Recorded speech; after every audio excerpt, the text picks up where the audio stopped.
Ladies and gentlemen, as Council of Governors, ECDE and FITCs is domesticated within the works of the county government.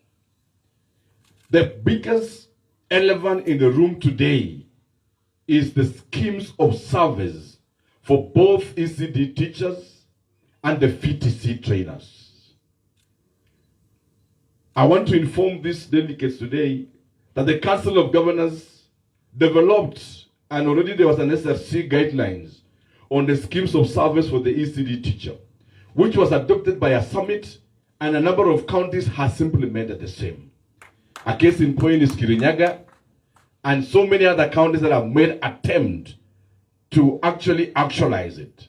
As the chairman last week, I impressed upon colleague governors that in as much as we are crying about the budget, but it's about time that we give dignity to the ECD teaching profession. It is time that we cannot say that we have the money to confirm the nurses and the doctors, and we say at the same hand, we don't have money to confirm the ECD teacher. It can't work like that. So what we have done as Council of Governors is that we have agreed in unity that in the supplementary budgets across the counties, we try as much as possible to capture, for those counties that have not embraced it, the kitty to confirm the teachers on permanent and pensionable basis.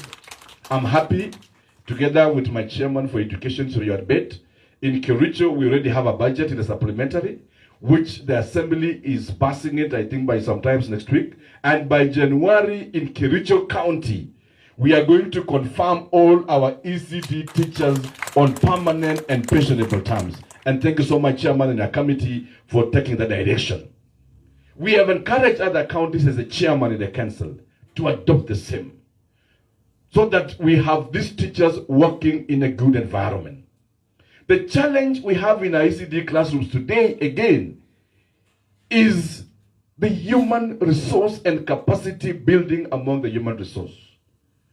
Chairman, you remember that ECDE has come a long way. And the county government has made tremendous progress. When devolutions happened in 2013, before then there were no structured classrooms. Children were learning in the shade. If you belong to my school that I belong to, for you to qualify to class 1, you are asked, can you put your hand like this? If it happens that it can touch your ear, you are a candidate of class 1. And by then, children were learning under the shade, or the church provides space for learning. Today, I'm happy for the tremendous work that has been done by the vol units. We have ECDE centers spread across the 47 counties. And children are no longer learning in the shade.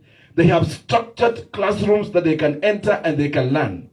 Oh yes, we may not have achieved 100% capacity, but devolution is a work in progress. At least children are not learning on the trees anymore.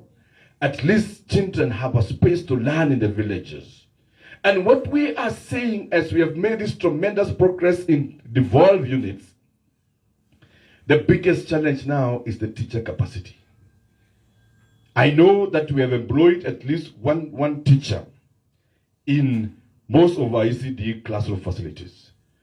We have agreed as council that going forward we need to make at least 2 teachers to teach in an ECD center, so that when one is not feeling well, at least we have one person who can take over.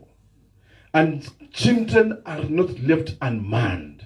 It is what we have agreed as council to continue working and setting aside funds to enable us employ more teachers. As we do so, Chairman, the biggest thing that we must also do and think in this century is in servicing capacity for the teachers. We need to regularly take our ECD teachers for in-service, to be able to update them on the trends and the fluidity of education, so that they are averse with the emerging trends of our time. It is the responsibility of county governments to prepare for in-service programs for our teachers.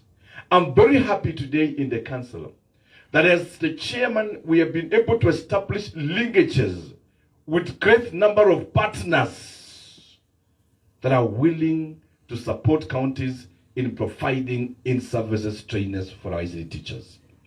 And moving from next year, we already have in a working retreat at Mombasa, we've been able to attract close to 10 partners to work with counties to provide in-service programs. One of them is MasterCard Foundation, which is based in Canadian. We have the EDU, which is a German based organization, and so many other organizations that are coming forward